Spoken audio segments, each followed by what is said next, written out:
Yo! Kamusta mga pamangkin? Alam nyo na, dito sa Tito Daldal, lagi nating binubuksan ang mga kwento ng mga iniidolo nating sikat na personalidad, mga kwento ng tagumpay, pagsubok, at pagbabago.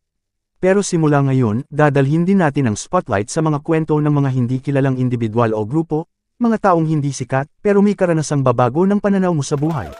Mga kwento ng pambihirang pagsubok at matinding milagro. Mga sitwasyong halos imposibleng malampasan ng kahit sino, pero nakaligtas sila. Buhay sila, at may dalang aral para sa ating lahat. Kasi dito sa Tito Daldal, naniniwala tayo na hindi lang ang sikat ang may kwentong kapupulutan ng inspirasyon. Kaya kung gusto mo ng ganitong klaseng kwento, yung nakakaiyak, nakakabilib, at nagpapaalala na habang may buhay, may pag-asa.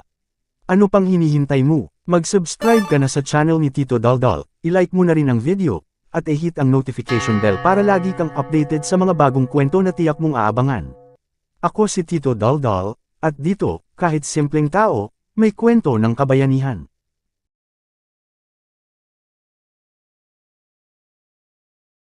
Ngayong episode, pag-uusapan natin ang buhay ng isang alamat, mula pagkabata hanggang sa kanyang maalamat na NBA career, at ang malungkot na aksidente na tuluyang nagpatahimik sa kanyang buhay. Mga pamangkin, kilalanin natin ang walang kapantay na dedikasyon ni Kobe Bryant. Pero bago ang malupit na kwento, baka naman pwedeng i-like mo muna tong video, mag-subscribe ka na rin, i-hit ang notification button at tulungan mo si Tito Daldal sa ating road to 500 subscribers. Suporta mo ang lakas ko, mga pamangkin. Ipinanganak si Kobe Bean Bryant noong August 23, 1978 sa Philadelphia, Pennsylvania. Anak siya ni Joe Jelly Bean Bryant, dating NBA player din. Bata pa lang si Kobe, basketball na ang nakahiligan at mundo niya. At dahil naglaro rin sa Italy ang kanyang ama, lumaki si Kobe roon at doon ay natutunan niya ang kulturang Italyano, maging ang wika, kaya naging multilingual siya. Habang nasa Italy, nahasa siya hindi lang sa basketball, kundi sa disiplina. Sabi nga nila, ibang klaseng focus ang meron si Kobe, kahit bata pa, ramdam na ang pagiging Mamba mentality. Pagbalik nila sa Amerika, pumasok siya sa Lower Merion High School, at dito nagsimula at tuluyang sumabog sa spotlight. Ipinakita niya ang all-around skills na bihira lang sa high school level kaya naging matunog ang kanyang pangalan. Noong 1996, diretsyong pumasok si Kobe sa NBA, bata pa lang siya noon sa edad na 17 years old.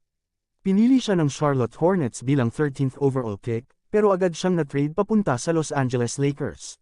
Dito nagsimula ang kanyang buhay bilang Lakers for life. Sa mga unang taon niya, naging highlight reel na agad siya. Hindi nagtagal, bumuo sila ng dynasty kasama si Shaquille O'Neal. Nanalo sila ng 3 straight NBA championships mula 2000 hanggang 2002. Matapos ang hiwalayan nila ni Shaq, si Kobe na ang naging haligi ng Lakers. Bagamat maraming pinagdaan ng personal na kontrobersya, hindi siya bumitaw. Bagkus, mas pinatunayan niya ang kanyang sarili at nag-focus lang sa mga bagay na gusto niya makamit katulad ng kampyonato. Noong 2006, umiskor siya ng 81 points laban sa Toronto Raptors, pangalawang highest scoring game sa NBA history na masasabing mahirap na din mabura. At noong 2008, nakuha niya ang NBA Most Valuable Player Award. Kasunod nito, nanalo ulit ang Lakers ng back-to-back championships noong 2009 at 2010, this time, bilang siya na mismo ang leader ng koponan. Sa kabila ng busy at intense na NBA career, may isang babaeng hindi niya iniwan, ang kanyang asawa na si Vanessa Bryant. Nagkakilala sila noong 1999, at nagpakasal noong 2001. Nagkaroon sila ng 4 na anak na babae, Natalia, Gianna, Bianca, at Capri. Partikular na malapit si Kobe sa anak niyang si Gianna o Gigi, na sumusunod sa yapak niya sa basketball. Madalas silang makitang magkasama sa courtside, father and daughter tandem talaga na kinagigiliwan ng lahat. Matapos mag-retire noong 2016, maluwag sa loob na iniwan ni Kobe ang laro, pero hindi ang pagmamahal sa basketball. Nagturo siya sa mga bata, lalo na kay Gigi, na may malaking potensyal din sa women's basketball. Pero isang umaga ng January 26, 2020, yumanig ang buong mundo sa balita. Bumagsak ang sinasakyang helicopter ni Kobe sa Calabasas, California. Kasama niya sa helicopter ang anak na si Gigi at 7 pang iba, walang nakaligtas. Ang buong mundo ay nanlumo. Parang hindi totoo. Ang isang alamat na nagpuno ng buhay, bigla na lang nawala. At higit sa lahat, isang ama na patuloy sanang magsusulong ng pangarap ng anak. Mga pamangkin, ang kwento ni Kobe Bryant ay kwento ng disiplina, sakripisyo, at walang kapantay na determinasyon. Ang kanyang, Mamba Mentality, Be the Best Version of Yourself, Every Single Day, ay naiwan bilang inspirasyon sa buong mundo. Hindi lang siya, alamat sa sports, kundi bayani ng puso ng maraming tao. At kahit wala na siya, ang pamana niya ay mananatili, sa laro, sa pamilya, at sa puso nating lahat.